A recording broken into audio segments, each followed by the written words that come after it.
Assalamualaikum warahmatullahi wabarakatuh. Perkenalkan, nama saya Kamaludin dengan NIM 151704889, kelas Ilmu Pemerintahan 6C UI Sultan Taha Saifuddin Jambi. Pada kesempatan kali ini saya akan menjawab pertanyaan UAS dalam mata kuliah Tata Kelola Keuangan Negara. Langsung saja pada jawaban yang pertama, yaitu tentang kerugian negara beserta contohnya.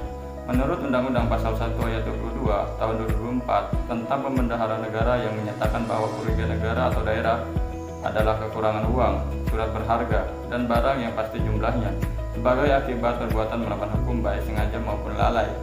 Pertama, kerugian keuangan negara dapat terjadi kalau aset negara berkurang karena dijual dengan harga murah atau dihibahkan kepada pihak lain atau ditukar baik dengan pihak swasta maupun perorangan. Kedua, memperbesar biaya instansi atau perusahaan dengan cara membuat biaya fiktif.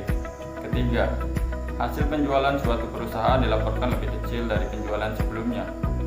Keempat, terdapat pengadaan barang dengan harga yang tidak wajar karena jauh di atas nilai harga pasar, sehingga dapat merugikan keuangan negara sebesar selisih harga pembelian dengan harga pasar.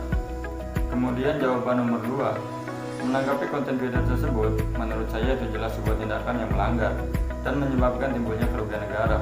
Sebagaimana sesuai dengan Undang-Undang Pasal 1 Ayat 22 Tahun 2004, kerugian negara atau daerah adalah kekurangan uang, surat berharga, dan barang yang pasti jumlahnya sebagai akibat perbuatan melawan hukum baik sengaja maupun lalai.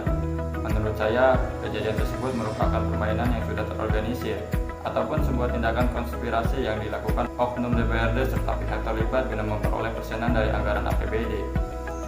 Dari video tersebut, saya mengapresiasi sikap integritas dan berani Pak Ahok yang berusaha membongkar tindakan konspirasi yang dilakukan oknum DPRD serta pihak terlibat dengan mempertaruhkan jabatannya sebagai gubernur.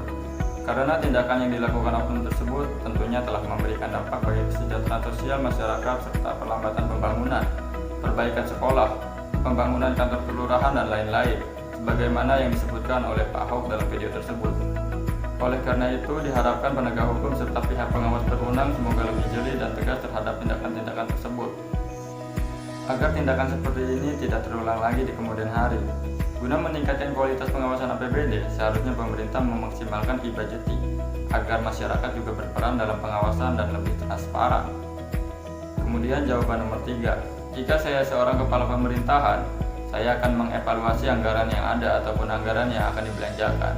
Mengingat dalam situasi wabah seperti ini, baik perekonomian dan produktivitas negara ataupun masyarakat sama-sama down. Oleh karena itu, saya selaku pemerintah harus memaksimalkan semaksimal mungkin guna menjaga kestabilan anggaran negara sesuai dengan prinsip pelaksanaan anggaran, yaitu pertama, hemat, tidak mewah, efisien, dan sesuai dengan kebutuhan teknis yang dipersyaratkan. Kedua, efektif, terarah, dan terkendali sesuai dengan rencana, program, serta kementerian negara atau lembaga. Ketiga, mengutamakan produksi dalam negeri. Keempat, setiap tagihan atas beban anggaran negara dilakukan berdasarkan atas hak dan bukti yang sah, sesuai dengan ketentuan yang berlaku. Oleh karena itu, saya berusaha semaksimal mungkin mengelola anggaran sesuai dengan prinsip pelaksanaan anggaran. Beberapa langkah saya dalam situasi wabah virus seperti ini mungkin melakukan hal yang sama dengan yang dilakukan pemerintah pada saat ini, yaitu melakukan refocusing anggaran, di mana anggaran yang akan digunakan dinilai belum mendesak, kemudian dialihkan kepada percepatan penanganan virus tersebut terlebih dahulu. Dan demi meminimalisir pengeluaran yang besar, saya akan memanfaatkan alat-alat kesehatan medis dari produksi lokal, bukan segalanya impor, serta saya akan membuat sistem ataupun mekanisme guna menyalurkan bantuan sosial kepada masyarakat terdampak tepat sasaran. Sekian yang dapat saya sampaikan, mohon maaf atas kekurangannya, tetap di rumah dan jaga kesehatan. Wassalamualaikum warahmatullahi wabarakatuh.